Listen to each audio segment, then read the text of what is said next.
Es posible que te hayan pasado algunas de estas situaciones. A lo mejor te despiertas muy motivado y dices, hoy va a ser el día que voy a empezar a vender. O a lo mejor dices, hoy va a ser el día en que voy a empezar un nuevo hábito, como bajar de peso, empezar a hacer ejercicio, caminar, meditar. Empiezas con tu rutina y al cabo de un día algo te sucede, pero no entiendes qué es. Empiezas a desmotivarte, a sentirte intranquilo, empiezas a darte cuenta por alguna razón que no estás teniendo los resultados que deseas y decides abandonar ese hábito. ¿Por qué te pasa esto? ¿Cuál es la razón por la cual tenemos este tipo de comportamiento? Antes la ciencia no podía explicarlo y pensábamos que se trataba de algo o de una situación mística, pero la evidencia cada vez nos permite entender cuál es la razón por la cual esto sucede. Como puedes darte cuenta en este slide, lo que nos sucede tiene que ver con cambios bioquímicos que suceden en todo nuestro cuerpo. Se pensaba en el pasado que solo era en nuestro cerebro, pero hoy en día se sabe que hay más de un cerebro y que estos cambios bioquímicos que estás viendo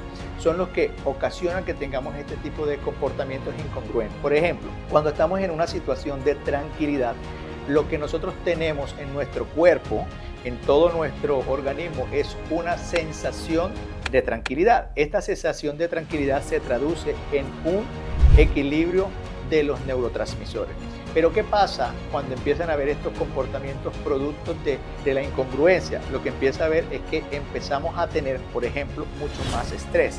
Este estrés suele asociar con un aumento en la adicción a las cosas. Entonces es cuando vuelves a tus hábitos normales, a esos hábitos que estabas tratando de cambiar.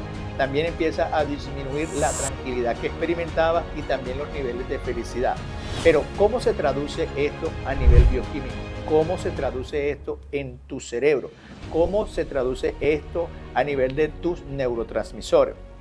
Todo esto nos lleva a que estas cuatro cosas, un aumento en el estrés, un aumento en las adicciones, una disminución de la tranquilidad y una disminución de la felicidad, nos lleven a acciones incongruentes porque hay un aumento de unas sustancias químicas que tu cuerpo produce. Esas sustancias químicas son la serotonina, el GABA, la dopamina y el cortisol. Y al haber un desequilibrio en todo esto, vamos a entrar en un círculo eterno, como puedes darte cuenta aquí, un círculo eterno donde aumenta más la sensación de intranquilidad, de poca felicidad, de más estrés, de más adicción y nunca vamos a poder construir hábitos saludables. Ahora, ¿dónde comienzan estas sensaciones? ¿Por qué a pesar de que cuidamos nuestra salud mental, aún así se presentan estas acciones incongruentes? Por eso hoy queremos hablarte del segundo cerebro. Y por eso la primera pregunta que quiero hacerte es, ¿cuántos cerebros conoces tú que tienes? ¿Cuáles son los cerebros que te han dicho? Porque a lo mejor nos han enseñado, ¿sí?, que tenemos un sistema nervioso y que en ese sistema nervioso tenemos el sistema nervioso reptiliano que se encarga de toda la parte emocional nuestra. Pero aparte del cerebro o del sistema nervioso que encontramos dentro de nuestro cráneo, tenemos un segundo cerebro. Por ejemplo, una pregunta importante que me gustaría hacerte es, ¿por qué muchas veces cuando experimentas estreñimiento te sientes de mal genio? Porque muchas veces cuando te duele el estómago sientes un dolor de cabeza. Porque muchas veces cuando te duele la cabeza sientes una sensación de quemón en el estómago. Porque cuando no puedes hacer muy bien del cuerpo no te dan ganas de salir ese día a hacer nada. O porque cuando, por ejemplo, te estresas, tú empiezas a sentir un dolor quemante en el colon. Porque cuando llevas una vida muy estresada, sientes que no te dan ganas de ir al baño o sientes que te dan más ganas de ir al baño de lo común. Y porque cuando comes cierto tipo de alimentos, te dan cierto tipo de alergia. Te empiezan a aparecer manchas blancas en la piel, te empiezan a aparecer manchas de color rojo en la piel. La relación está en que todos tenemos un segundo cerebro y ese cerebro, como puedes darte cuenta en ese slide, se ha descubierto a través de la literatura científica que es el intestino, nuestro sistema digestivo. Los científicos han descubierto, por ejemplo, como puedes darte cuenta en el primer artículo que te muestro aquí, que hay una microbiota o hay un eje que ellos han llamado el eje microbiota, intestino, cerebro, para implicar o para dar a entender la relación que tiene la motilidad de nuestro intestino con nuestros estados de ánimo, el primer artículo. Fíjate, por ejemplo, en el segundo artículo lo que nos cuentan, una revisión narrativa de la microbiota, es decir, las bacterias que se encuentran en nuestro intestino, la permeabilidad intestinal y la inflamación sistémica. En pocas palabras, este artículo lo que relata es la relación que tiene nuestro intestino y las bacterias buenas que tenemos allí con tener una inflamación crónica, y se sabe que la inflamación crónica es el producto de diversas enfermedades, no solamente del orden, por ejemplo, de enfermedades hepáticas, hipertensión, diabetes, sino también de enfermedades a nivel del sistema nervioso, como enfermedad de Parkinson, enfermedad de Alzheimer o manifestaciones neuropsiquiátricas, depresión, ansiedad y todo este espectro de enfermedades. También en este otro tenemos, por ejemplo, otro artículo que nos enseña cómo la motilidad gastrointestinal está relacionada con los circuitos neuronales, porque lo que los científicos han descubierto es que hay una relación estrecha.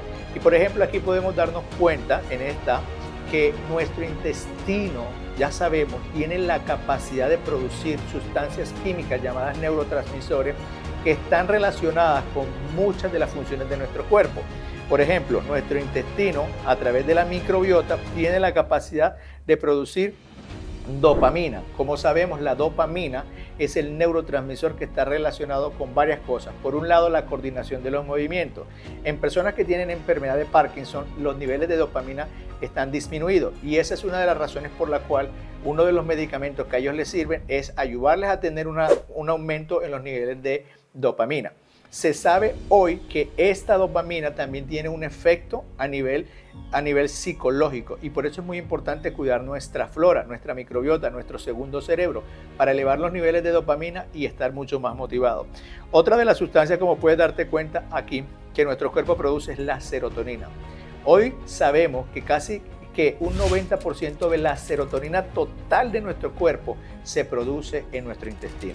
La pregunta es, ¿por qué entonces nosotros como médicos o nosotros, entendiendo este principio, no buscamos la manera de ayudar más a nuestro intestino con medicina herbal y medicina natural para que él produzca por sí solo más niveles de serotonina? ¿Qué es lo que hacemos en la actualidad?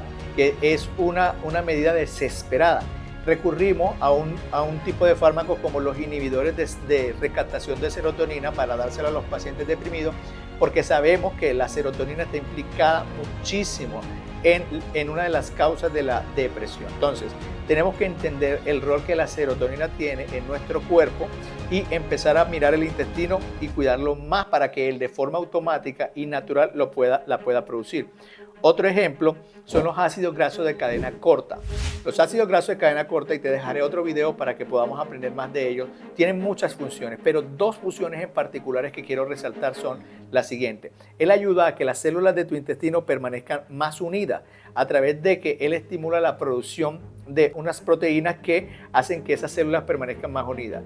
Cuando nuestro intestino y la microbiota no producen ácidos grasos de cadena corta, lo que empezamos a encontrar es una disminución de los ácidos grasos de cadena corta y por consiguiente una disminución de las uniones. Entonces, en vez de las células estar muy unidas, ellas empiezan a separarse, empiezan a infiltrarse las toxinas que están en nuestro intestino, se van a la sangre y empieza un proceso de inflamación crónica.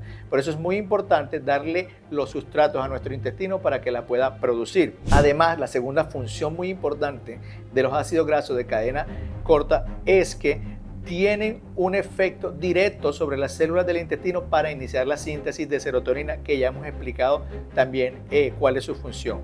Otra función u otro neurotransmisor o sustancia importante es el GABA. Nuestro intestino, cuando le damos una cantidad en nuestra dieta adecuada de glutamato, la flora intestinal o la microbiota utiliza ese glutamato y lo transforma en una sustancia llamada GABA. El GABA es un neurotransmisor inhibitorio. ¿Qué significa esto, doctor Jan? Significa que nos ayuda a estar tranquilos, que nos ayuda a estar calmados. Cuando yo tengo un intestino enfermo, mis niveles de GABA empiezan a disminuir y mi forma de estar tranquilo de forma natural empieza a disminuir, y es cuando vemos la intranquilidad en muchas personas. Entonces podemos resumir hasta aquí, viendo también esto, según la evidencia científica, según esta revisión de un artículo científico, que mi cerebro puede enviarle señales a mi intestino para que él pueda moverse de forma adecuada, y esto va a repercutir en si tengo estreñimiento o si tengo una diarrea. Y a su vez, mi intestino puede enviar una señal a mi cerebro para coordinar el estado de ánimo. Por eso muchas personas que tienen estreñimiento, su estado de ánimo es muy fluctuante. Empiezan a sentirse deprimidos o deprimidas, empiezan a sentirse con una sensación de intranquilidad, de desmotivación.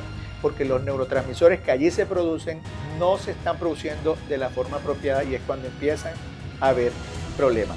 Ahora bien, ¿cómo el ambiente o la vida actual que nosotros tenemos está ayudándonos o nos está empeorando en la salud de nuestro intestino? En esta imagen, como puedes darte cuenta, sacada de un artículo científico, hay 3 cosas que yo quiero que tú te grabes en relación a tu intestino. La condición normal, que es la parte que está en la izquierda y se llama eubiosis, que es cuando yo tengo una condición normal en mi intestino. Cuando yo la empiezo a agredir, que se llama disbiosis, es decir, mi intestino y la flora que allí está empiezan a verse reducidas y es la parte de la mitad. Y luego viene una tercera parte, ¿sí?, que se llama el síndrome de aumento de permeabilidad intestinal. Voy a explicártelo. En el ambiente existen diferentes cosas que dañan nuestro segundo cerebro, es decir, nuestro intestino. Por ejemplo, el ambiente en sí, el uso de diferentes formas en la dieta, el estrés, la mala alimentación, el uso excesivo de carbohidratos, son agentes que destruyen nuestro intestino. El uso excesivo del alcohol, ¿sí?, sobre todo cerveza, sobre todo alcoholes como tequila, whisky, que generan un daño directo sobre nuestra flora intestinal. Las infecciones, el uso indiscriminado de antibióticos, la comida chatarra, el estrés, las drogas como la quimioterapia, la radioterapia y diferentes usos de antibióticos sin prescripción médica, nuestra propia genética, el estilo de vida acelerado, todo eso empieza a generar un daño en nuestra flora. Entonces pasamos del lado izquierdo a la mitad, es decir, del equilibrio o la eubiosis, eu que significa equilibrio, ¿sí?, y biosis que significa la flora, y pasamos a la disbiosis. ¿Qué es la disbiosis en pocas palabras? Es cuando todos esos agentes que dañan el intestino, tú lo empiezas a tener de forma perpetua y tu intestino, miren en la imagen cómo empieza a sufrir. Miren cómo estas células pasaron de color amarillito a color rojo y cómo lo que estaba aquí afuera de color azul, que es tu flora, empieza a disminuir. Al haber una disminución en tu flora y perpetuarlo durante el tiempo, lo que va a ocurrir es que viene el síndrome de aumento de permeabilidad intestinal. Si ustedes ven en la imagen de la derecha, empiezan a separarse las células porque hay menos síntesis de ácidos grasos de cadena corta, que son los que permiten la unión, y empieza la flora a destruirse y empiezan a haber disminución de los neurotransmisores. Entonces el intestino empieza a darte señales: el estrés, el mal humor, el cambio de tu estado de ánimo, los dolores de cabeza, diferentes manifestaciones, y las toxinas se empiezan a filtrar y empieza a haber inflamación crónica. Es importante entender que no es la inflamación como cuando tú te cortas y tu cuerpo te intenta defender. No, esta inflamación crónica empieza a hacer daño y es la causante, hoy se sabe, de muchas enfermedades como el hígado graso no alcohólico, como las enfermedades neurodegenerativas como el Parkinson y el Alzheimer, como el síndrome de intestino irritable o cualquiera de las enfermedades autoinmunes que hoy tienen un nombre: la obesidad, la diabetes tipo 2, la resistencia a la insulina, la arteriosclerosis. Todas son causas, todas son consecuencias de la inflamación crónica del intestino por un desequilibrio en la microbiota. Y así es como necesitamos nosotros comprenderlo. Pero, ¿cuáles son las manifestaciones primarias o las situaciones o manifestaciones emocionales que yo voy a empezar a sentir y que deben ser una alarma en mi cuerpo? Las entendemos con esta gráfica que vemos aquí. Un intestino sano produce una buena cantidad de serotonina, una buena cantidad de dopamina, una buena cantidad de GABA, una buena cantidad de ácido graso de cadena corta y una baja cantidad de corticosterona, que es la sustancia química u hormona que se encarga de estimular la síntesis de cortisol. Pero en un intestino enfermo, lo que nosotros empezamos a ver es esto, y esto que ves aquí. Por ejemplo, empieza a haber una disminución de la producción de la serotonina.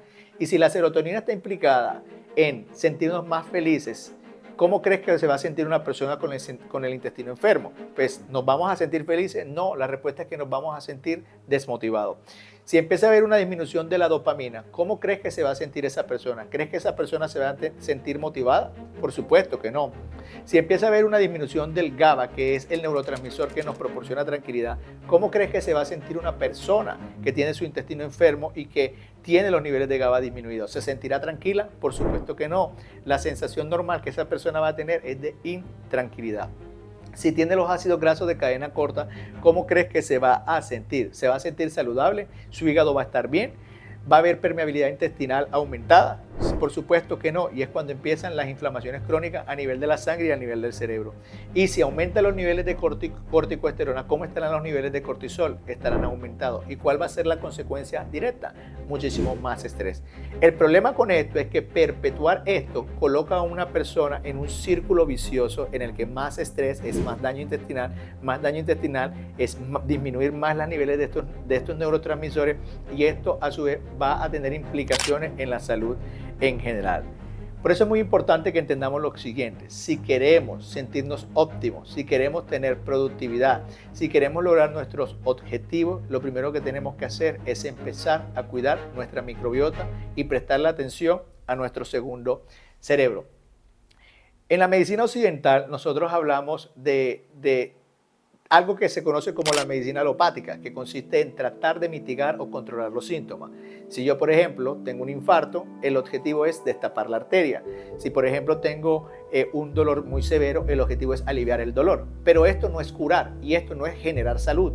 Porque para poder generar salud tengo que tratar de encontrar la raíz del problema. Y muchas veces la medicina occidental fue y ha sido muy buena en la resolución de urgencia. Por ejemplo, si una persona hoy le da un accidente cerebrovascular, es importante que vaya a la urgencia para que intenten ver si el accidente cerebrovascular o la hemorragia es una hemorragia cerebral, haya que operarlo. Ahí no podemos hacer nada. Pero el problema es qué llevó a la persona a ese estado. Y ahí es donde la medicina occidental no puede hacer nada, porque no está enfocada en generar salud. Para eso es muy importante que entendamos el concepto de una balanza. Para nosotros poder tener salud de verdad, para poder nosotros tener bienestar, es muy importante que entendamos el concepto de la salud como una balanza, en el que tenemos dos cosas. En la balanza lo que vamos a buscar es el equilibrio entre todo aquello que nos hace daño y todo aquello que nos puede ayudar. ¿Qué tantas cosas tú le das a tu cuerpo que generen daño y qué tantas cosas tú pones en tu cuerpo que le generen bienestar? El equilibrio entre estas dos es lo que va a hacer que tú estés óptimo, que estés con bienestar, que te sientas bien. Por eso tenemos que mirar la salud con este concepto de balanza para entender cómo poder nosotros cuidar ahora nuestro intestino. Y quiero ponértelo de la siguiente manera. Imagina que de un lado de la balanza tienes las cosas que dañan tu intestino: una vida estresada, uso indiscriminado de antibióticos, tomar muchos medicamentos, entre esos como los omeprazol, toda esta familia de medicamentos, o los medicamentos que hasta el día de hoy tú estés tomando. De ese lado tienes eso. Tienes una dieta rica en carbohidratos, usas excesivamente el pan blanco, tomas muchísimo alcohol. Todas estas cosas ya sabes que están dañando tu cuerpo. Entonces tienes toda esta balanza pesada. Ahora la pregunta es, ¿qué estás poniendo del lado que ayuda a tu intestino a estar saludable? ¿Cuáles son esas cosas, doctor Jan, que pueden ayudar a mi intestino a estar saludable? Por ejemplo, la hidratación. ¿Cuántos vasos al día te tomas? Tomas al menos 2 litros de agua al día. Ese es un factor que puede ayudar a tu intestino. Es algo que le estés dando a tu intestino para que se sienta más saludable. Otro ejemplo, los vegetales. ¿Qué tantos vegetales estás consumiendo? ¿Qué tantas frutas tú estás consumiendo? ¿Cuánta cantidad de frutas con un contenido de bacterias buenas estás consumiendo al día? Estas son cosas que pueden ayudar al intestino. Entonces, si te das cuenta, vivimos de una forma desequilibrada y no tenemos por eso bienestar. Entonces, es muy importante que entendamos que necesitamos equilibrar un poco la balanza: más hidratación, más frutas, más verduras, más alimentos ricos en fibra, dormir mucho mejor, moverse más, es decir, hacer ejercicio. Son cosas que pueden ayudar a que nuestro sistema esté en equilibrio e impedir la disfunción de nuestro intestino, que nos va a llevar a diversas enfermedades. Por eso es muy importante que entendamos eso. Se hizo un estudio que quiero resaltar aquí, en el que identificaron el efecto que tenía en personas hacer una práctica de meditación, como lo puedes ver aquí, y se dieron cuenta que cuando les estudiaban el cerebro a esas personas que hacían meditación, lograban tener un impacto positivo y una reducción en los niveles de estrés, mejoraban el sueño. Entonces, una de las prácticas que también recomendamos para poder tener un intestino saludable es la meditación, el dormir bien, el moverse. Y también en esta gráfica quiero mostrarte el impacto que tiene el uso excesivo del azúcar en el daño a nuestro intestino. Si tú ves, aquí tengo diferentes bebidas que normalmente nosotros consumimos, como gaseosas, jugos y bebidas embotelladas, bebidas ricas en cafeínas, como para que nos puedan mantener activos, pero el problema con todas estas es que tienen una gran cantidad de azúcar industrializada. Recuerden que en los tiempos antiguos esto no existía. Cuando nuestros ancestros querían sentirse un poco más productivos, iban a la naturaleza, buscaban una hierba, la preparaban en una infusión y la bebían. Pero nosotros hemos reemplazado las hierbas por estas bebidas. Y estas bebidas tienen un alto contenido en azúcar. ¿Y qué es lo que hace el azúcar cuando llega primero a tu segundo cerebro, es decir, al intestino? Daña las células del intestino y daña la microbiota. Y al dañar las células del intestino y la microbiota, empieza a haber una inflamación crónica y es cuando aparecen todas las enfermedades que conocemos: diabetes, hipertensión, hígado graso, cuando aparece resistencia a la insulina y empieza a haber neuroinflamación cerebral. Sí, otro efecto que esto tiene a nivel cerebral es que el azúcar activa unas áreas del cerebro que producen mucha dopamina, y al activarla empieza a haber una adicción al azúcar blanca y a los carbohidratos en general. Entonces, una persona que intenta dejar estas bebidas o intenta dejar el azúcar no puede. ¿Por qué? Porque los investigadores se han dado cuenta que las mismas áreas que se activan en nuestro cerebro cuando somos adictos a las drogas, por ejemplo a la cocaína, son las mismas áreas que se activan cuando estamos ingiriendo estas bebidas. Así que la respuesta de tu cerebro es la misma. El cerebro no tiene diferencia entre discernir si es adicción a las bebidas negras o a una droga. Para él es lo mismo y por eso es muy difícil de dejarlo. Por eso es importante buscar ayuda de un profesional de la salud que te ayude a ir dejando esta sustancia. Entonces, la gran pregunta hasta aquí es la siguiente: ¿tendré o no tendré síndrome de aumento de permeabilidad intestinal o leaky gut, como lo conocen los americanos?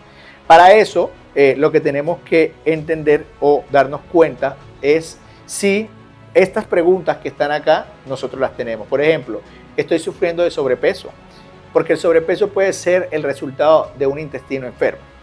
O me cuesta ir al baño todos los días, porque si te cuesta ir al baño todos los días es probablemente que la permeabilidad de tu intestino esté bastante elevada y que eso te esté generando este síndrome.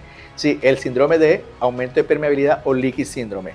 Sí, tengo mucha grasa en el abdomen, porque si tienes mucha grasa en el abdomen, y bueno, para esto hay varios criterios, ¿sí? Hay que medirla con una cinta, la cantidad de cintura o de obesidad abdominal que tengas para identificar si tienes o no esto. Pero si tienes mucha grasa en el abdomen, es muy probable que tengas este síndrome y que estés con un riesgo elevado de todas las enfermedades que hemos mencionado.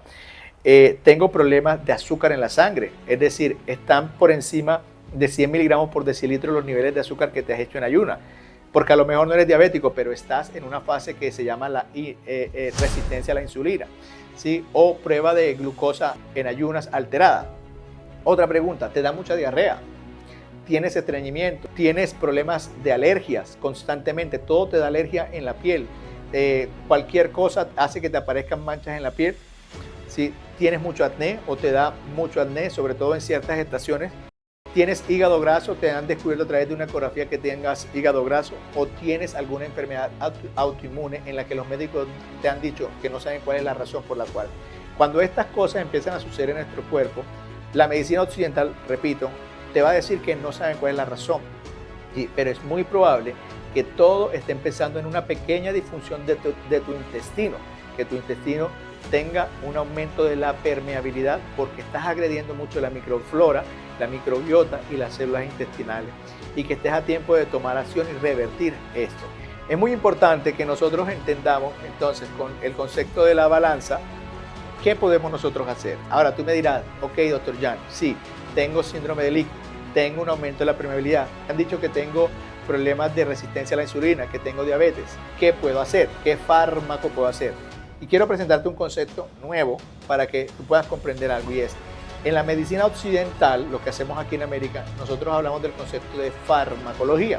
La farmacología es crear una sustancia química en un laboratorio, generalmente sintética, 0% natural, en el que esa sustancia entra en nuestro cuerpo, modifica nuestras células y en la mayoría de los casos genera dependencia. Por ejemplo, ¿cuántas personas que le empiezan un medicamento o un fármaco, por ejemplo, para la esquizofrenia o para el Parkinson, con el paso del tiempo dejan de tomarlo? Ninguno, porque no está buscando la forma de que el cuerpo sea capaz de volver a producir su función, sino que estamos dándole al cuerpo y de cierta manera lo estamos volviendo flojo. Frente a ese concepto está el concepto de nutracéutico. ¿Qué es un nutracéutico?